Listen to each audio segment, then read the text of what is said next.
Y vamos a hablar entonces de el orden público, de la excepción de orden público. Así que entonces vamos ahora primero que nada a compartir la ventana. Ya la puse en el OBS. Ya resolví el problema que había, que no se podía grabar. Ya lo arreglé porque ya le hice una limpieza total. Ya le hice una limpieza total a la memoria de esta computadora.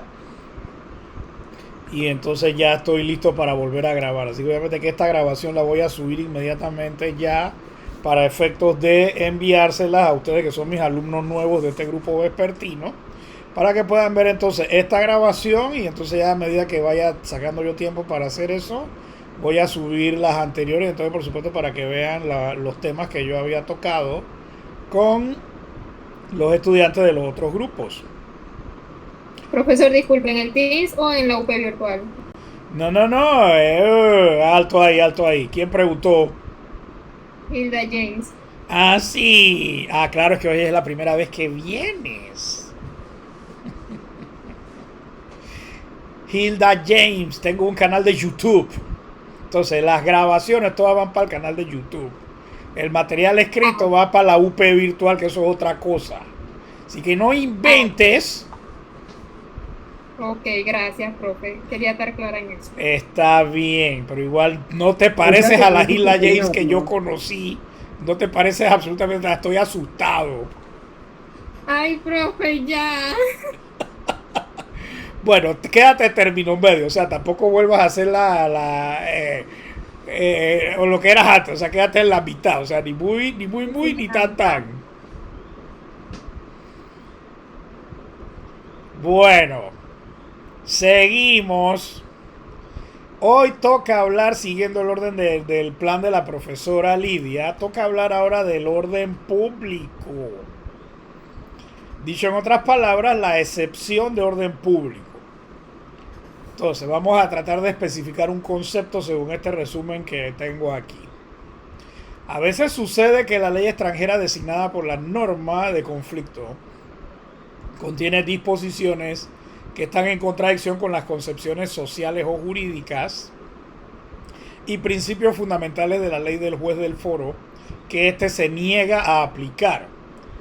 ¿Y por qué se niega a aplicarla? Porque obviamente de que el juez del foro tiene que defender su propio ordenamiento jurídico o sus propias concepciones culturales y sociales sobre o relacionadas con el derecho. Por eso es que el juez es el guardián d'ordre public. O sea, el juez que conoce de un caso de derecho internacional privado es entonces el gendarme o el vigilante de que efectivamente los derechos extranjeros o la legislación extranjera que pueda ser aplicada en un caso iusprivatista con elementos extranjeros no viole o conculque principios fundamentales. Entonces, en este caso, se dice que se excluye la aplicación de la ley extranjera competente por virtud del reenvío y después de la consulta de la norma material extranjera porque es contraria al orden público. Entonces, ¿cuál sería el ejemplo que usa la doctrina francesa?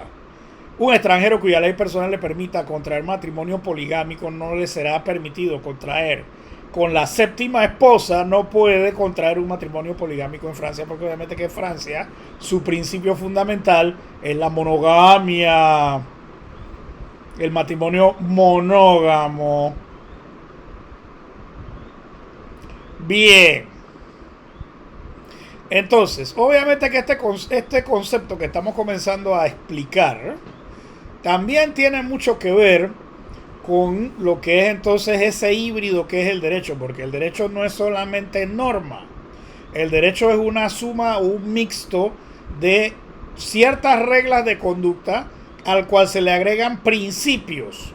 Entonces existen principios fundamentales de un ordenamiento jurídico que a veces aparecen en la Constitución como ley fundamental del Estado, dependiendo del tipo de país de que se trate, o también pueden aparecer entonces por supuesto en algunos actos constitucionales o algunas normas que tienen que aplicarse. El ejemplo francés, que es el que manejamos gracias al profesor Bután y a sus obras y a toda la doctrina que él cita en su libro. Obviamente que, por ejemplo, para hablar del caso francés, en Francia en la Constitución no están los derechos humanos. Ellos todavía aceptan que la Declaración de los Derechos del Hombre y del Ciudadano de la Revolución Francesa de 1789 forma parte de lo que ellos llaman allá, que allá sí es correcto decirlo así, el bloque de la constitucionalidad. Entonces, obviamente que la actual Constitución francesa de 1958, creo que es de la Quinta República, no tiene la lista de los derechos humanos, pero ellos dicen que por remisión, la Declaración de los Derechos del Hombre y del Ciudadano de la Revolución Francesa forma parte integrante de esa constitución como bloque de constitucionalidad. Entonces allá sí es correcto desde el punto de vista técnico utilizar este esquema de análisis. Entonces, la Constitución francesa es norma, pero le faltan los principios de protección de los derechos individuales que están en la Declaración de los Derechos del Hombre y del Ciudadano de 1789 de la Revolución Francesa. Entonces, en ese sentido, si me están poniendo atención, los principios complementan la norma. Aunque no se diga literalmente que la norma no los tiene, yo tengo que referirme a esos principios. Entonces, todo ordenamiento jurídico, sea el nuestro, sea cualquiera de otro país, es una suma de normas más principios. Y por eso es que las tesis o las doctrinas de corte positivista estricto al estilo de Kelsen, esas doctrinas por supuesto no contemplan la verdadera realidad de lo que es el derecho. Porque el derecho es un mixto, es un híbrido, o sea, es la suma de normas más principios. Y esta es la esencia, por ejemplo, yo no sé si ustedes han oído hablar de Luigi Ferrajoli. A ver.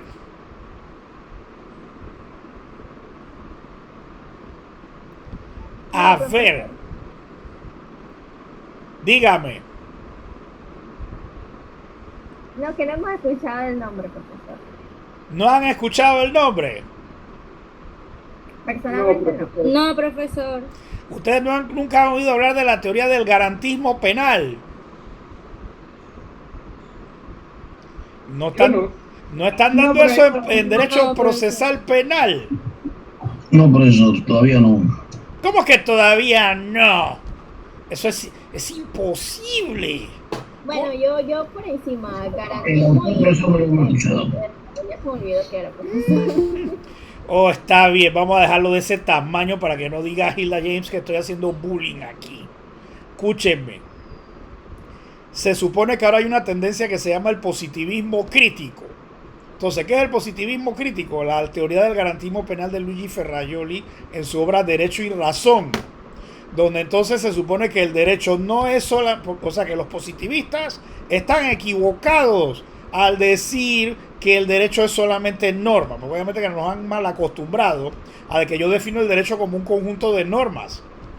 Pero es que las normas, además de las normas, hay que agregar los principios. Entonces a eso es a lo que nos estamos refiriendo cuando hacemos alusión a esta cuestión. Entonces, si para el juez local su sistema de organización de la familia es monogámico, obviamente que sería violatorio de sus principios de orden público celebrar un matrimonio poligámico.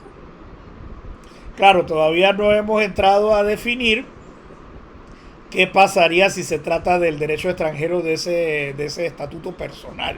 Porque obviamente que el estatuto personal tendría que concedérsele su reconocimiento, pero no para casarse con una panameña o con una venezolana. Porque entonces en ese sentido nuestra concepción de orden público de la organización de la familia es monogámica. Entonces, por eso es que la definición del orden público en el derecho internacional privado es de esta forma. Y como lo escribe el profesor Bután en su libro, el orden público en derecho internacional privado es una excepción, porque se le llama más bien excepción de orden público. Entonces, ¿qué es el orden público? La excepción a la aplicación de la ley extranjera normalmente competente cuando la ley extranjera viola, desconoce o conculca concepciones sociales o jurídicas y principios fundamentales del ordenamiento jurídico del juez del foro. Entonces, ¿quién es el juez del foro? El que tiene el caso, que lo está conociendo. Este es, para comenzar este resumen, el concepto de lo que es la excepción de orden público. ¿Cuál es la función del orden público? Según el famoso jurista internacional privatista francés Pierre Maillet, la excepción de orden público cumple una triple función. Primera, sirve para eliminar las leyes extranjeras que ordenan una solución injusta, contraria entonces a lo que es, entre comillas, lo que se llama el derecho natural, la discriminación racial, atentados contra los derechos y libertades fundamentales.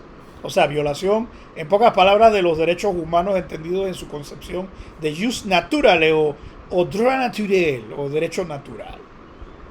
Segunda función del orden público. El orden público es un mecanismo de defensa de los principios que constituyen los fundamentos políticos y sociales de la civilización en general. Entonces habría que preguntarse si es la civilización francesa, la civilización occidental. Entonces, por ejemplo, el matrimonio al modelo cristiano-católico monógamo. La laicidad, de que entonces efectivamente el Estado es laico. Ya no estamos en la época medieval, en la época del Imperio Bizantino, del Imperio Romano, donde entonces se supone que a los emperadores los adoraban como dioses. Y tercera y última función del orden público. La tercera función es la salvaguardia o salvaguarda de ciertas políticas legislativas del Estado. Ejemplos: prohibición absoluta del divorcio, prohibición del divorcio por mutuo consentimiento, investigación de la paternidad natural. Entonces ahí tienen los pies de página que ahí los están viendo y van a quedar grabados en la grabación. Tercer punto de este resumen, citando ahora al jurista español Marín López, ¿cuáles son los caracteres o las características de la excepción de orden público en el derecho internacional privado en general y en particular en el derecho internacional privado panameño? Bien.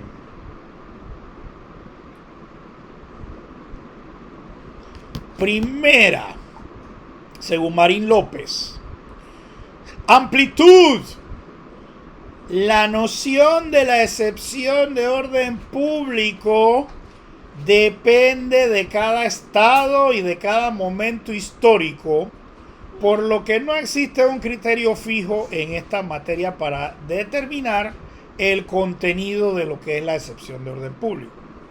Por esta razón, en el año 1910, el Institut de Droit International o el Instituto de Derecho Internacional rechazó confeccionar una lista de casos de orden público y en su lugar recomendó a los estados que determinaran con la mayor precisión posible cuáles de sus disposiciones eran de orden público e incluir en los tratados multilaterales cláusulas en las que se precisen los puntos en los que en cada país contratante una disposición considerada de orden público podrá excluir los principios mismos del convenio.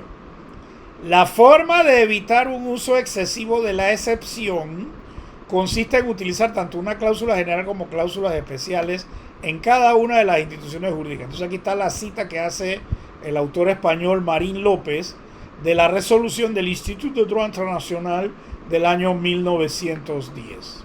Dice así: el instituto expresa el voto de que para evitar la incertidumbre a que se presta el arbitrio del juez y compromete por esto mismo el interés de los particulares, cada legislación determine con la mayor precisión posible aquellas de sus disposiciones que no serán excluidas nunca por una ley extranjera cuando incluso ésta parezca competente para regular la relación jurídica considerada. Es deseable, especialmente en cada convenio de derecho internacional privado, es deseable especialmente que cada convenio de derecho internacional privado precise los puntos en los que en cada país contratante una disposición considerada como de orden público podrá excluir los principios mismos del convenio. Es una fórmula de uso tanto en la cláusula general como de cláusulas especiales en cada una de las instituciones jurídicas, y este juego combinado, que eso era lo que pensaba la Institut de Droit International, este juego combinado producía una limitación de su acción y una mayor precisión en la definición del concepto. Segunda característica del orden público: la variabilidad. El orden público es variable en el espacio y en el tiempo, lo que significa que lo que en un momento histórico es contrario al mismo orden público puede ser posteriormente conforme con las concepciones básicas del derecho material del foro, y este debe evaluarse en el momento actualmente vigente en el país del foro, salvo que exista una disposición transitoria expresa, es decir, de conflicto móvil, que implique la referencia a la concepción de orden público que existía en el momento del nacimiento de la situación jurídica. Esto entonces, aquí hay una nota que es bueno revisarla.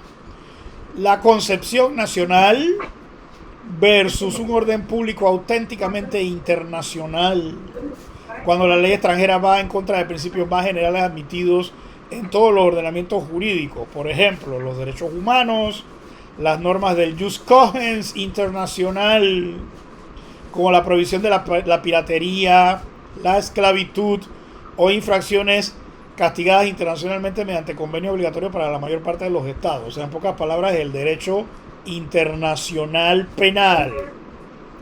Entonces, a ver, ¿qué es el jus cogens, Pavé? Jus cogens. Sí. No te rías por cómo suena. Se supone que tú debiste haber dado eso en derecho internacional público. Así que no le hagas caso al sonido. Y encima te ríes en mi cara. Eres un caso.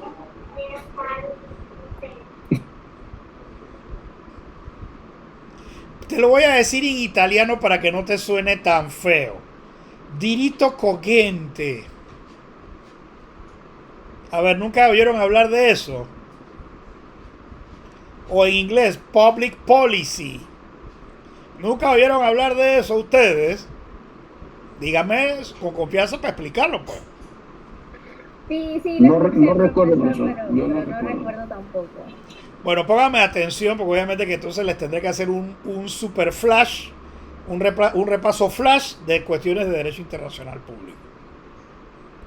En derecho internacional público ustedes debieron haber aprendido que un tratado internacional puede ser derogado por lo que se llaman las normas de jus cogens o de diritto cogente. Entonces son normas imperativas de derecho internacional general que pueden revocar la existencia de una costumbre internacional o de un tratado. Entonces, esa es la misma diferencia que existe en los ordenamientos jurídicos locales o nacionales, para ser más claro, entre lo que es el derecho dispositivo, el jus dispositum, y el jus cogens o el diritto cogente o el derecho imperativo, porque eso es lo que significa la palabra jus cogens, derecho imperativo. Entonces, ustedes en derecho internacional público debieron haber aprendido que en la Convención de Viena de 1969 sobre el derecho de los tratados, el principio pacta sunt servanda del artículo 26 es un principio dispositivo, porque entonces los tratados son sagrados, o simplemente si yo firmo un tratado lo tengo que cumplir. Ahora, los tratados en su vigencia dependen de la voluntad de los estados. Entonces, el diritto cogente o el derecho imperativo no depende de la voluntad de los estados, sino que depende de lo que es entonces la evolución del mundo internacional hacia entonces normas imperativas que se pueden imponer entonces en su cumplimiento obligatoriamente, incluso por encima de la existencia de tratados internacionales entre los países. Entonces, si me han puesto atención y este flash resumen se entendió, cuando uno agarra el artículo 1106 del Código Civil y uno lee lo que dice ahí Almanza, que te lo enseñé el año pasado, y a Nimia también, que se los enseñé el año pasado, ¿qué dice ese artículo, Almanza, que estabas riéndote del Jus Cogens? ¿Cuál artículo, profesor? Repita, que aquí tengo el código. Artículo 1106. Busco.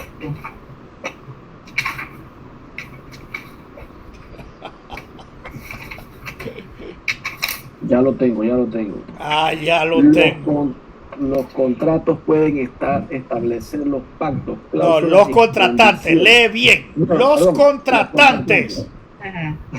pueden establecer los pactos, cláusulas y condiciones que tengan por conveniente, Ajá. siempre que no sean contrarios a la ley y a la moral ni al orden público. Y ahí es donde está el derecho imperativo, porque entonces en derecho civil privado existen normas imperativas que rebasan la autonomía de la voluntad. Entonces, por eso que les he hecho esa comparación entre lo que dice la Convención de Viena sobre el derecho de los tratados de 1969 con lo que dice nuestro código, porque realmente todos esos principios que están en la Convención de Viena son copiados del derecho romano y el derecho civil clásico. Entonces, en ese sentido, la autonomía de la voluntad de las partes en derecho civil privado está limitada por las normas de orden público. Entonces, esas normas de orden público son jus cogens, diritto cogente, derecho imperativo, perdón, como se diría en español, o en inglés, public policy, porque entonces una política de vigilancia policial o política pública, pues, por decirlo así, para traducirlo literalmente al inglés, pero suena feo, porque realmente hay que traducir public policy por orden público, en este sentido como lo acabamos de explicar. Entonces, ¿qué viene siendo el derecho imperativo en derecho privado civil? Bueno, algunos principios que están en el mismo código que limitan entonces la autonomía de la voluntad. Vamos a darle un ejemplo para que les sea familiar. A ver, Nimia, tú que estás ahí mismo que tienes el código, búscate el artículo 1504 para ver qué dice. Voy, profesor. Sí. 1504. Sí. No se puede transigir sobre el estado civil de las personas ni sobre alimentos futuros. Ahí está, pues. Está prohibido hacer transacción o hacer arbitraje sobre el estado civil y sobre los alimentos de un menor. Entonces eso está prohibido porque entonces esa norma del artículo 1504, a pesar de que está en el Código Civil, es una norma de orden público. Porque es imperativa, se impone ante la voluntad de los contratantes, que por más que les guste el arbitraje, no puede ser. ¿Ah? ¿Pagas o pagas? Exacto, porque obviamente que no puedes ir a negociarlo de que ante un árbitro. Porque esos son los trucos que a veces cierta gente usa. Perdón. Entonces, eso está claro. Entonces, Almanza, deja de estar riendo del jus cogens, que eso no tiene nada que ver con lo que sonó. Así que deja de estarte burlando de mi italiano y de mi inglés machucado. Entonces, jus cogens es normas imperativas. Entonces, por eso es que el orden público, y volvemos al resumen, por eso es que cuando aquí dice jus cogens internacional, dime. ¿Usted nos va a enviar lo que está presentando ahorita? ¿Ah? Y el material escrito. Nimia, en la UP virtual lo voy a subir. Ah, ok, está bien. Ya eso está contemplado así. Entonces tengo que subirles Caraslan y Forgo, porque a partir de ahí es que yo estoy subiendo cosas. Porque lo anterior ya ustedes lo dieron con la profesora, así que porque ya ustedes saben que dieron. Profesor, pero de lo anterior no tenemos el material. Pero como ahí la profesora no se los había dado. No, Ella quedó de subirlo, pero ella no nos dio material escrito. porque ella quedó de subirlo y como todo fue así tan rápido, quedamos nada más en la explicación. Correcto, la profesora lo iba a enviar cuando terminaba de explicar, pero no llegamos a ese punto. Sí, claro, porque como sucedió lo que ya a ustedes se les explicó, sí, ya entendí. Bueno, vamos a hacer una cosa. Yo entonces, lo que pasa es que el plan de ella no sigue el orden que yo llevo. Así que yo lo que voy a hacer es que entonces yo voy a reordenar mis resúmenes para entonces, porque también allá en la UP virtual yo tengo que subirles el plan de la profesora. Acuérdense que yo tengo ese compromiso con todos ustedes aquí. Entonces obviamente que yo lo que voy a hacer es que yo voy a ir subiendo el plan de la profesora y entonces en la UP virtual entonces voy a buscar los resúmenes que coinciden con el plan de ella para irse poniendo en el mismo orden en que ella se los explicó. Y entonces así ya ustedes pueden tener un material escrito. Claro, el que ha podido comprar el libro del profesor Bután o el libro del profesor Aparicio, que tocan todos los temas también, sobre todo el de Aparicio toca todo lo que corresponde a este semestre. Claro, el libro del doctor Bután ya es más amplio porque es un tratado completo de Derecho Internacional Privado que le serviría tanto para este semestre como para el otro. Lo que pasa es que yo no sé cómo andan las acciones de Aristides aquí con ustedes. No sé cómo andan. El libro cuesta $40, el del profesor Bután. Pero bueno, si ese es el precio de estudiante, belleza. Yo No, era hubiera para tenido que informar, comprarlo como en porque- $75. 40, me dijo un compañero que ya lo compró. Pero por eso te estoy haciendo la explicación de que ese es el precio de estudiante. Entonces les están haciendo el verdadero descuento porque es verdad que la gente no tiene que para comprar 50, 60 o $75. Uno prefiere invertir en los códigos. Yo sé que muchos de ustedes lo hacen así. Entonces eso es aceptable y es normal, ¿no? Entonces, $40 por una obra completa, porque el de Aparicio creo que cuesta como 25 o 30, no estoy seguro cuánto es lo que cuesta, pero ahí está la información. Claro, yo le voy a colaborar con mis resúmenes, porque obviamente que algún día yo voy a sacar el mío, que eso tengo que hacerlo por obligación universitaria, porque le dice que no puedo subir de categoría si no publico un libro y si no hago cosas académicas. Dime, Joaquín, te escucho. Dime. No, profesor, ya los chicos lo dijeron, excelente esta iniciativa de subir el material completo, por lo No, menos el sí, resumen. ningún profesor de los que estamos en esta onda tecnológica lo vamos a dejar desprotegido a ustedes. Yo no sé qué harán los otros que no son tan tecnológicos, pero bueno, cada quien tiene su estilo de manejar su docencia. Entonces, obviamente que por supuesto eso ya va a depender de cada cual, pero yo no lo voy a dejar abandonado. Entonces, ya que me lo dijeron, yo pensaba que ya la profesora les había suministrado algo, pero bueno, si no hay, entonces obviamente que sí es cierto que ustedes necesitan tener algo de base para leer, lo que no puedan comprar el libro, para efecto de tener por lo menos un orden lógico en la mente, más lo que van a escuchar de las grabaciones que yo voy a poner pronto en el canal y se les va a mandar a ustedes el enlace. Obviamente que para que puedan ver la secuencia de la clase, entonces claro, para que tengan algo para leer, porque lógicamente es necesario tener algún tipo de material para poder entonces empezar a prepararse. Claro, supongo que no me van a preguntar para qué, ¿no?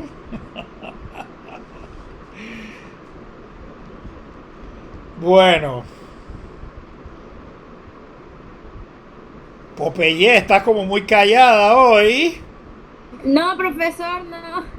Estoy prestando atención. Ah, es por oyes la cosa, ya te dije yo, es que siempre me sabes como a espinaca, me suenas a Popeye.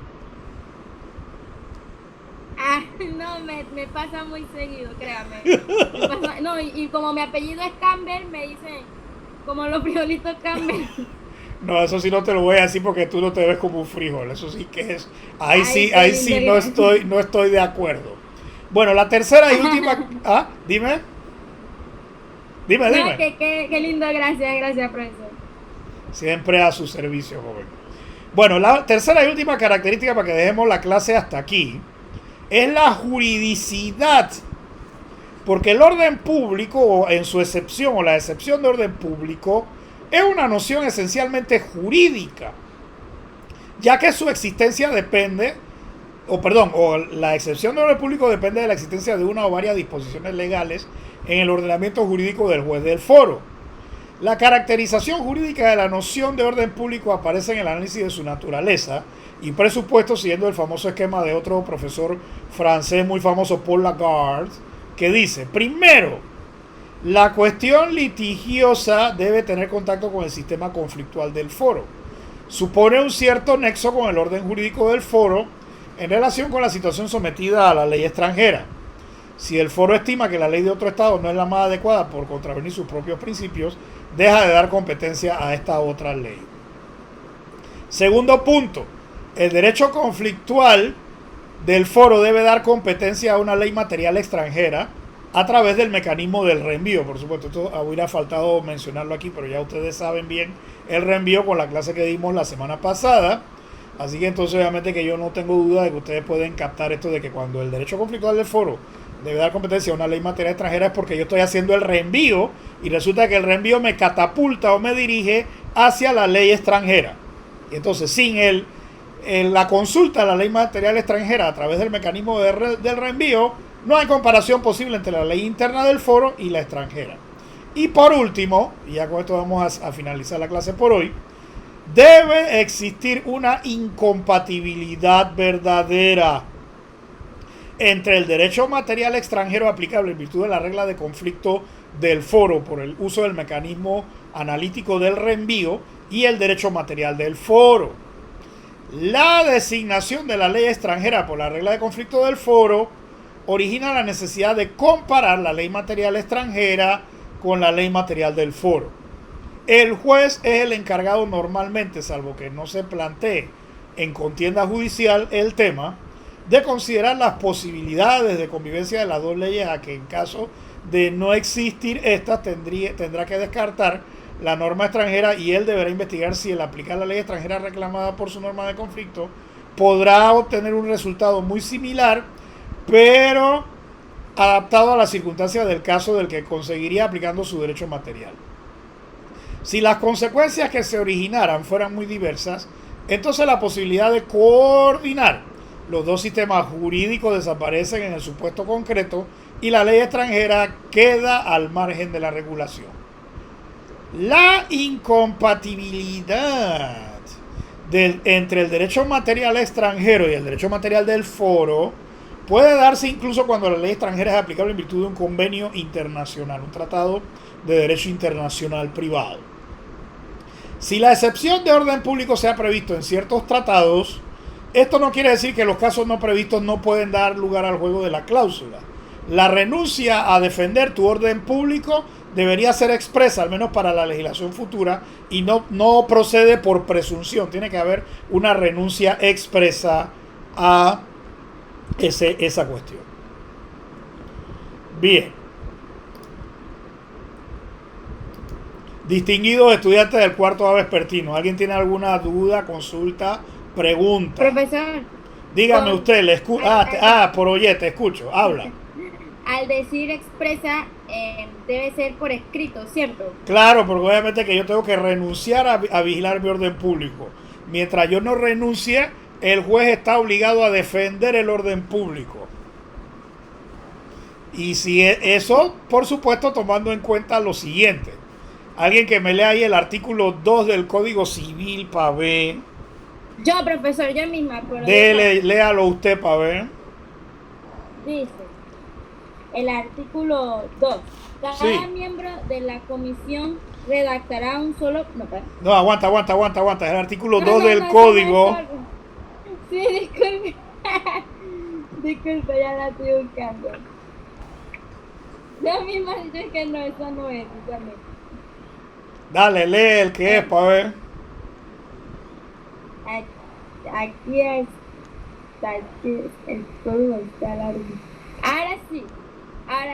El tribunal que rehúsa fallar a pretexto de silencio, oscuridad o insuficiencia de las leyes incurrirá en responsabilidad. Entonces, esa es la prohibición del non-liquid. Entonces, ¿qué es un non-liquid? De una situación en que un tribunal dice, hey, yo no sé qué norma yo voy a usar para resolver un caso. Entonces, por eso es que me lleva a lo que les acabo de decir.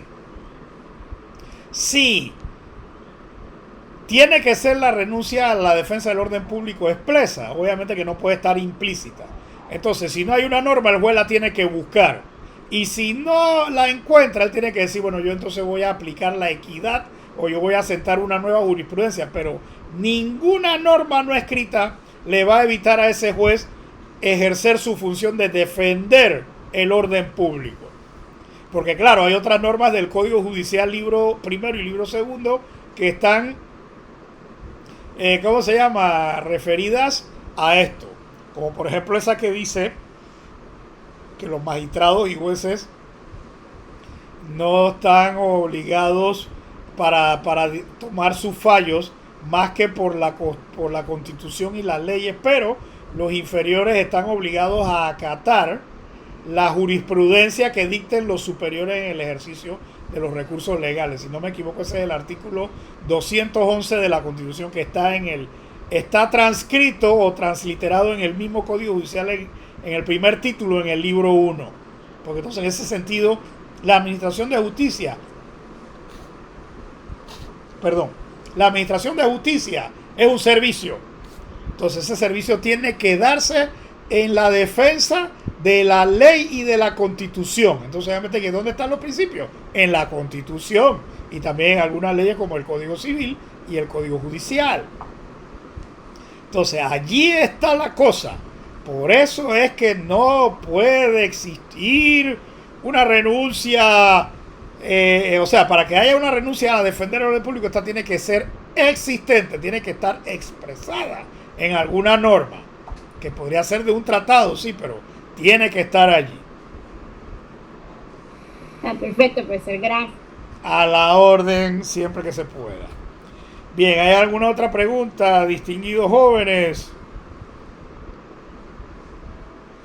A ver.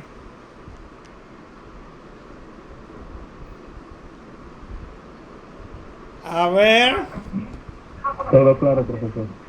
Muy bien, entonces vamos a parar la grabación ya que no hay preguntas.